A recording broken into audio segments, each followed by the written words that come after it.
Hi guys, இந்த சேனலில் full and full option பையிங்கை பற்றி தான் பார்த்துட்ருக்கோம். ஒரு சில விஷயங்கள் நாம் மார்க்கெட்டில் தெரிஞ்சுக்கல அப்படின்னா இந்த மார்க்கெட்டில் ப்ராஃபிட் பண்ணுறதுக்கான வாய்ப்பு ரொம்ப ரொம்ப கம்மியாயிடும். அதாவது நம்மளால் மார்க்கெட்டில் சஸ்டெயின் பண்ண முடியாது. நாம் என்ன பண்ணுவோம் அப்படின்னா ஒவ்வொரு ஸ்ட்ராட்டஜியாக, அதாவது இன்னைக்கு ஒரு நாள் ஒரு ஸ்ட்ராட்டஜி, நாளைக்கு ஒரு நாள் ஒரு ஸ்ட்ராட்டஜி அப்படின்னு சொல்லிட்டு ஜம்ப் பண்ணிக்கிட்டே இருப்போம். ஸோ இதை ஃபஸ்ட்டு மைண்டில் வச்சுக்கோங்க.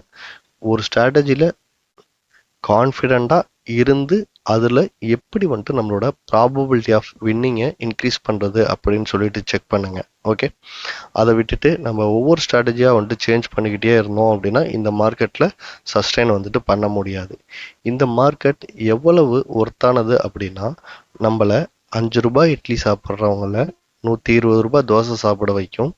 அதே போல் 120 ரூபாய் தோசை சாப்பிட்டுக்கிட்டு இருக்கவங்கள 2 ரூபாய் இட்லிக்கு கூட வழி இல்லாமல் பண்ணிடும். நான் சிம்பாலிக்காக இதை சொல்லிடுறேன், நீங்கள் புரிஞ்சுக்கோங்க. ஓகே கைஸ், இப்போது மண்டே நாம் என்ன மாதிரி ட்ரேட் பிளான்ஸ் பண்ணலாம் அப்படின்னு சொல்லிட்டு பார்க்கலாம்.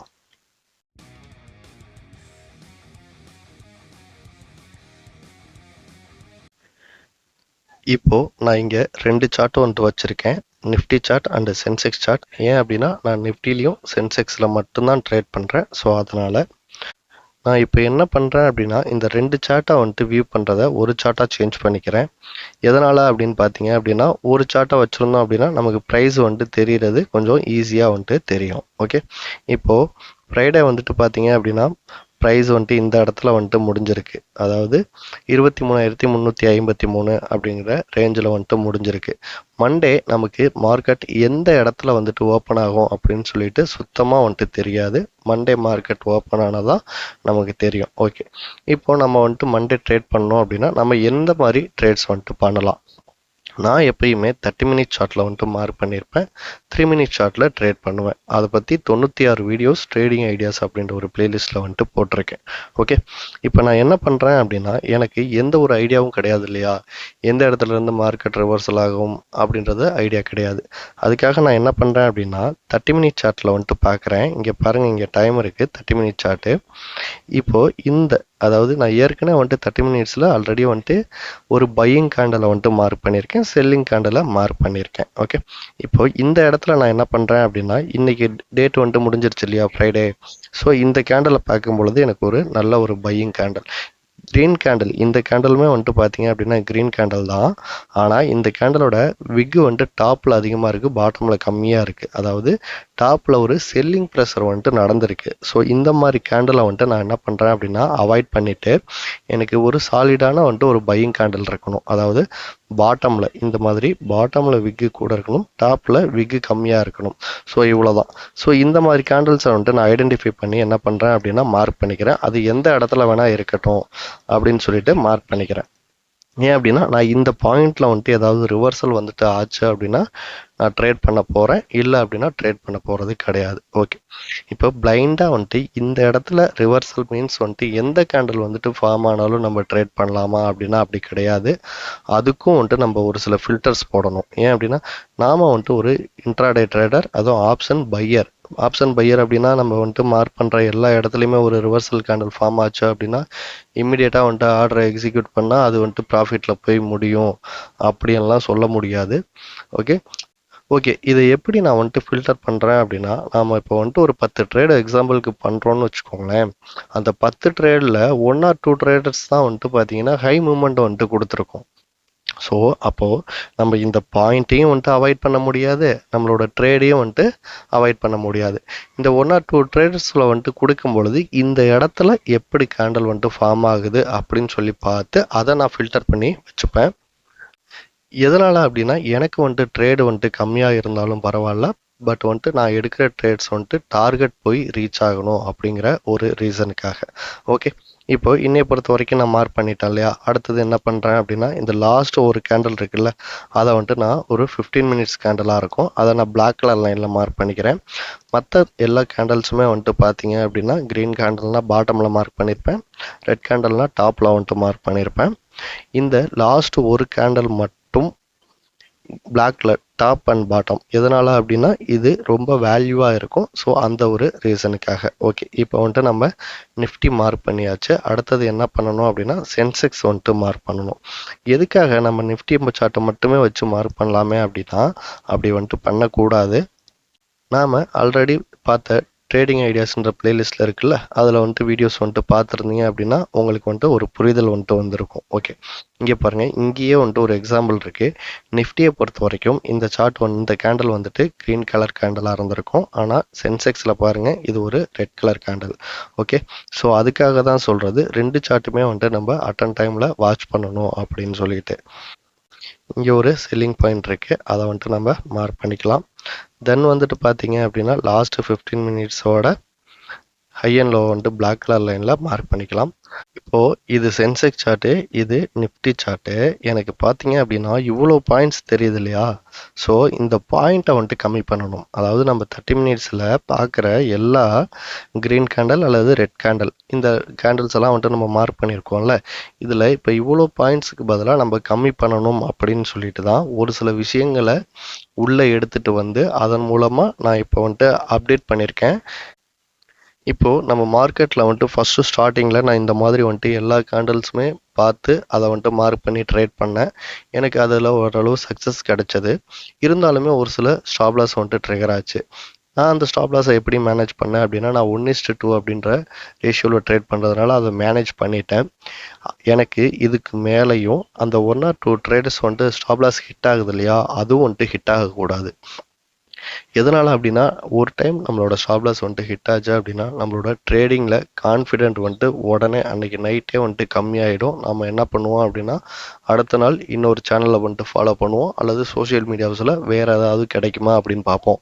ஆனால் நீங்கள் யார் என்ன எது சொன்னாலும் உங்களுக்கு இங்கே லைவாக மார்க்கெட்டில் பிரிண்ட் ஆகிறது தான் எல்லாத்துக்குமே பிரிண்ட் ஆகும். நாம் மார்க்கெட்டை பார்க்குற வியூ இருக்கு இல்லையா, ஸோ அதை எந்த மாதிரி நாம் வந்துட்டு வியூ பண்ணி பார்க்குறோமோ அதுக்கு ஏற்ற மாதிரி தான் நமக்கான ப்ராஃபிட் வந்துட்டு கிடைக்கும். இதை மைண்டில் வச்சுக்கோங்க. நீங்கள் எப்பயுமே ட்ரேடிங்குள்ளே வந்துட்டு வரீங்க அப்படின்னா உங்களோட கேபிட்டலை வந்துட்டு டெபாசிட் பண்ணுறதுக்கு முன்னாடி நான் சொல்கிற இந்த விஷயங்கள் எல்லாமே இருக்கான்னு பாருங்கள். ஏன் அப்படின்னா எனக்கு இந்த விஷயங்கள் எல்லாமே இல்லாமல் இருந்தது. இந்த விஷயங்கள் ஒரு சில விஷயங்களை நான் உள்ளே கொண்டுட்டு வந்ததுக்கப்புறம் தான் என்னால் வந்துட்டு ப்ராஃபிட் பண்ண முடிஞ்சுது. ஃபஸ்ட்டு விஷயம், நீங்கள் ஒரு ட்ரேடை எக்ஸிக்யூட் பண்ணும்பொழுது யாரோட தயவு இல்லாமல் வந்துட்டு எக்ஸிக்யூட் பண்ணணும். இந்த ட்ரேட் எடுத்தால் இவ்வளோ தூரம் மார்க்கெட் போகிறதுக்கு வாய்ப்பு இருக்குது. ஓகே, இப்போ இந்த ட்ரேடை வந்துட்டு நம்ம எடுக்கிறோம், இவ்வளோ தூரம் போகிறதுக்கு வாய்ப்பு இருக்குது. அது நம்ம எப்படி வந்துட்டு நம்ம மைண்டை வந்துட்டு ஏற்றுக்காது இல்லையா?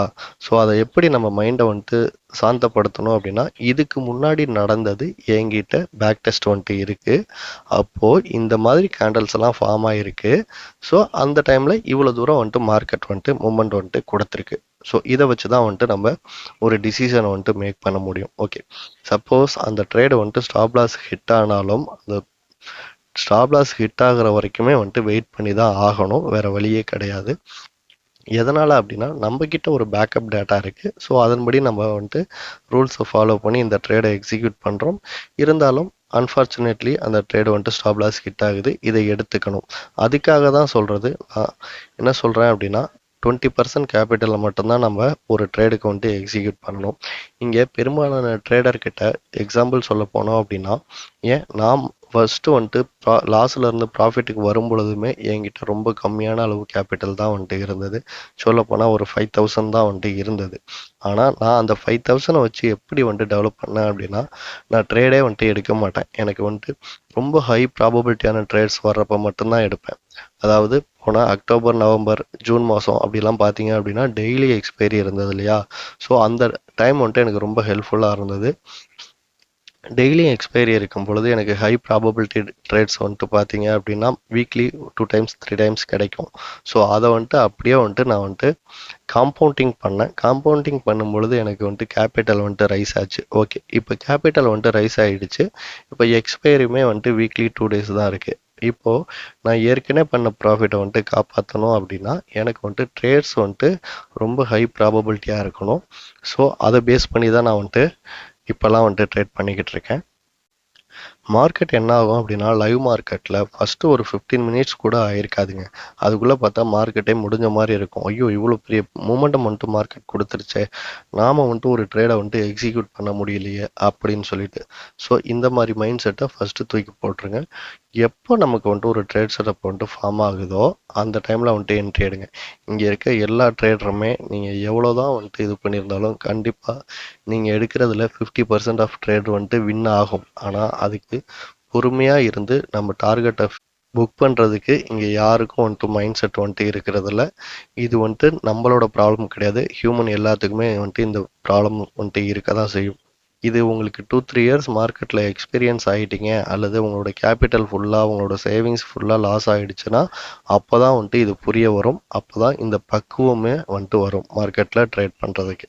இந்த மார்க்கெட்டுங்கிறது பலாயிரம் கோடி ரூபாய் மதிப்புள்ள மார்க்கெட். பலாயிரம் கோடிகள் ஒவ்வொரு நாளும் டர்ன் ஓவர் ஆகிட்டு இருக்கு மார்க்கெட்.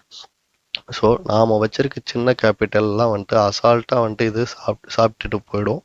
ஸோ அதனால் நாம் எந்த அளவுக்கு க்ரோத்தாக இருக்கோம், நாம் ஒவ்வொரு நாளும் அதாவது அடுத்தவங்களை குறை சொல்கிறத விட்டுட்டு நாம் சார்ட்டை உட்காந்து ரீட் பண்ணாலே நமக்கு புது புது விஷயங்கள் வந்துட்டு தெரிய வரும். அந்த புது புது விஷயங்கள் நம்ம கற்றுக்கும் பொழுது நமக்கு என்ன ஆகும் அப்படின்னா நம்ம மேலே நமக்கே ஒரு கான்ஃபிடென்ட் வரும். ட்ரேடிங் மேலேயும் வந்துட்டு ஒரு கான்ஃபிடென்ட் வரும். ஸோ இதை பேஸ் பண்ணி தான் நம்மளால வந்துட்டு சர்வே வந்துட்டு பண்ண முடியும். அதர்வைஸ் வந்துட்டு நீங்கள் என்ன அதாவது வந்துட்டு சொல்லப்போனால் நான் ஒரு சில விஷயங்கள் வந்துட்டு இங்கே ஷேர் பண்ணலாம். பட் அதெல்லாம் ஷேர் பண்ணுங்கிற விருப்பமே எனக்கு கிடையாது. நான் என்னோட பாயிண்ட் ஆஃப் வியூவிலேருந்து சொல்கிறேன். நீங்கள் உங்களோட பாயிண்ட் ஆஃப் வியூவிலேருந்து புரிஞ்சுக்கிறத புரிஞ்சுக்கோங்க. இல்லை அப்படின்னா அவாய்ட் பண்ணிக்கோங்க. ஓகே கைஸ், அவ்வளோதான் இந்த வீடியோ. தேங்க்ஸ் ஃபார் வாட்சிங்.